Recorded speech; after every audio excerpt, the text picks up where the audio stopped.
বিসমিল্লাহির রহমানির রহিম। আসসালামু আলাইকুম। আজকে আমি আসলে একটা গল্প শোনানোর জন্য আসছি। ৭১-এর গল্প। এখন তো বিজয়ের মাস চলতেছে। আজকে ১৭ ডিসেম্বর।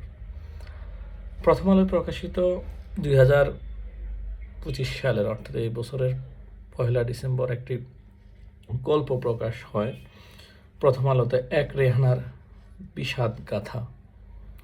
সেই গল্পটাই আপনাদের সাথে শেয়ার করতেছি এই কারণেই যে আজকে যারা বলেন গোলাম আজমের বাংলাদেশ, আজকে যারা বলেন বাংলাদেশে কোনো মুক্তিযুদ্ধ হয় নাই, আজকে যারা বলেন পাকিস্তান মাত্র ২,০০০ মানুষকে হত্যা করছে, আজকে যারা বলেন এই দেশে আসলে পাকিস্তানের কোনো নির্যাতনই করে নাই, আজকে যারা বলেন পাকিস্তানের সময় এই প্রতিষ্ঠান গড়ে উঠছে, আপনারা আজকে যারা বলেন পাকিস্তানের সময় এই উন্নয়ন হয়েছে, তাদের উদ্দেশ্যে শুধুমাত্র এই গল্পটা, আজকের গল্পটা।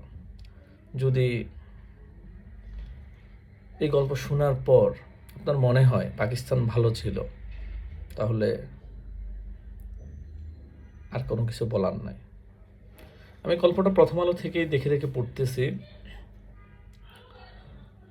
লোকে সাধারণত ছবি প্রেমে বাঁধিয়ে রাখে। রেহানার কোনো ছবি ছিল না, তাই তার বাবা আব্দুস সালাম খান রেহানার গায়ের জামাটি প্রেমে বাঁধিয়ে রেখেছিলেন। খুবই সাধারণ এক রাঙা ফিকে হলুদ সুতি কাপড়ের হাতাকাটা জামা, বুকের সামনে দিয়ে লম্বা ফিতার মতো করে খয়েরি রঙের এক ফালি কাপড় জুড়ে দেওয়া। নকশা বলতে এইটুকুই। আব্দুস সালাম খানের কাছে তার 4 মাস বয়সী মেয়ের এই জামা কাছের প্রেমে বাঁধিয়ে রাখার মতোই মহার্ঘ বস্তু ছিল। কারণ বড়ই নির্মমভাবে শিশুটিকে হত্যা করা হয়েছে। মেয়ের স্মৃতি বলতে আর কিছুই ছিল না তার কাছে, বলার অপেক্ষা রাখে না। এই বয়সী শিশু মাত্রই নিষ্পাপ। তবুও 1971 সালে নির্মম হত্যার শিকার হয়েছিল পিতার মুক্তিযুদ্ধে অংশগ্রহণের জন্য। রেহানার এই জামা এখন মুক্তিযুদ্ধ জাদুঘরের 2 নম্বর গ্যালারিতে মুক্তিযুদ্ধের স্মারক নিদর্শন হিসেবে প্রদর্শিত হচ্ছে। নির্দেশনার পাশে সংক্ষিপ্ত বিবরণীতে আছে, খুলনার সেনহাটি গ্রামের আব্দুস সালাম খানের মেয়ের নাম রেহানা। আব্দুস সালাম খান বারবারই ছিলেন পশ্চিম পাকিস্তানের শোষণ শাসনের বিরুদ্ধে। অসহযোগ আন্দোলনে যোগ দিয়েছিলেন। গ্রামের তরুণদের সংগঠন করে তাদের যুদ্ধের প্রস্তুতির জন্য প্রশিক্ষণ দিতেন। তিনি ছিলেন তাদের দলপতি। এই বিষয়গুলো দালাল রাজাকারেরা ভালো চোখে দেখেনি। দালাল এবং রাজাকার বলতে রাজাকার আল শামস, আল বদর, যেই জামাত ইসলামে তখন যেসব সংগঠন গড়ে তুলছিল, জামাত ইসলাম সহ মুসলিম লীগ সহ, তাদেরকেই এখানে দালাল হিসাবে লেখক উল্লেখ করেছেন। দালাল এবং রাজাকার আলাদাভাবে উল্লেখ করেছেন। মুক্তিযুদ্ধ শুরু হলে আব্দুস সালাম খান তরুণদের নিয়ে যুদ্ধে ঝাঁপিয়ে পড়েন।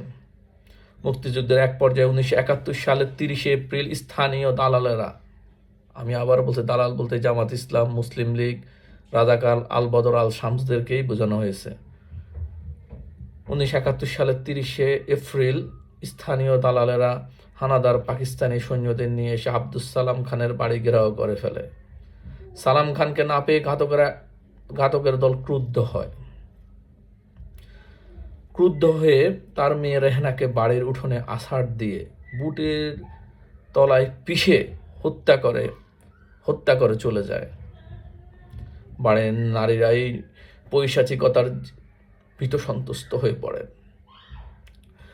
খবরটি রাতে সালাম খানের কানে পৌঁছায়। তিনি গভীর রাতে বাড়িতে এসে 4 মাসের মেয়ে রেহানার রক্তাক্ত মরদেহটি ধুয়ে মুছে পরিষ্কার করে বাড়ির পাশে রূপসা নদীতে ভাসিয়ে দেন।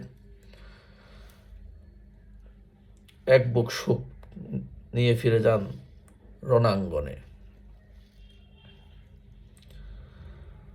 যুদ্ধ করে দেশ স্বাধীন করলেন আব্দুস সালাম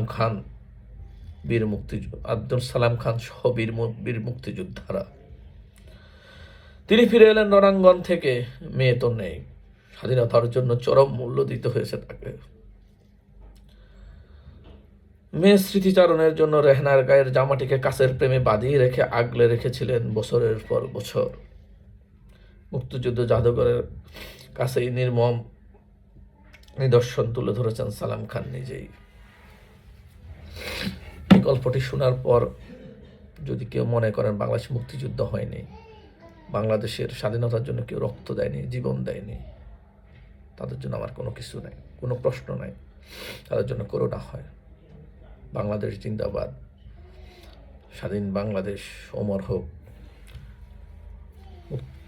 রাজাকার আল বলবর আল শামসরা নিপাত যাক এবং একটি সুন্দর বাংলাদেশ আবার গড়ে উঠুক, যে মুক্তিযুদ্ধের আদর্শের, যেটা রেহানার যে স্বাধীনতায় রেহানার রক্ত লেগে আছে,